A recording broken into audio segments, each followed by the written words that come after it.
श्री प्रभाकर आनंदराव पाटील, वय 78, त्यांना बऱ्याच दिवसांपासून ताप येणे, अशक्तपणा, लघवी करताना वेदना होणे असे त्रास होत होते. डॉक्टरांनी सांगितले की त्यांना क्रॉनिक किडनी डिसीज असून किडनी फेलियरची सुरुवात झाली आहे. माझं नाव प्रभाकर आनंदराव पाटील, माझं वय 78, जिल्हा कोल्हापूर. मला लघवीमध्ये त्रास होत होता.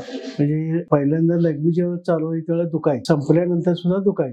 2-3 हॉस्पिटलला गेलो होतो, म्हणजे फक्त ते मला काय त्याचे समाधान झालं नाही. दुसरं एक होमिओपॅथिक मी घेत होतो, पण त्यानं सुद्धा मला समाधान ते जास्त झालं मला ते. त्याच्यानंतर मग मी मॉडर्न होमिओपॅथिकला मला माहिती होतं, ते सगळी हिस्ट्री त्यांना सांगितली. त्यांनी माझे सगळं समजावून घेतलं, रिपोर्ट दाखवले, त्यात माझे ते बाकीचे क्रिएटिन वगैरे बाकी सगळं वाढलेलं होतं. 4 नोव्हेंबर 2024च्या रिपोर्टनुसार त्यांचे क्रिएटिनिन 2.89 आणि ब्लड युरिया 69.2 इतके वाढले होते. आम्ही ते मग औषध चालू केलं आणि त्याच्यानंतर परिणाम दाखवला. म्हणजे लघवीला जास्त प्रमाणात होतं ते कमी आलंय. रात्री 10-12 वेळा जायला लागतं, ते आता 4-5 वेळा आलं. ते म्हटले मग ते हळूहळू तुम्हाला कमी येईल. मला म्हणजे असं इथून तिथं पण चालता येईल. तो संध्याकाळी 20-25 मिनिटं दारातच फिरतो. मॉडर्न होमिओपॅथीचे उपचार सुरू केल्यानंतर त्यांना होणारे सर्व त्रास कमी झाले. सध्याच्या रिपोर्टनुसार त्यांचा क्रिएटिनिन व ब्लड युरिया स्तर कमी झालेला आहे. ते पूर्वीप्रमाणे चालू शकतात आणि कुठेही फिरू शकतात व ते आता पूर्णपणे बरे झालेले असून निरोगी व आनंदी जीवन जगत आहेत.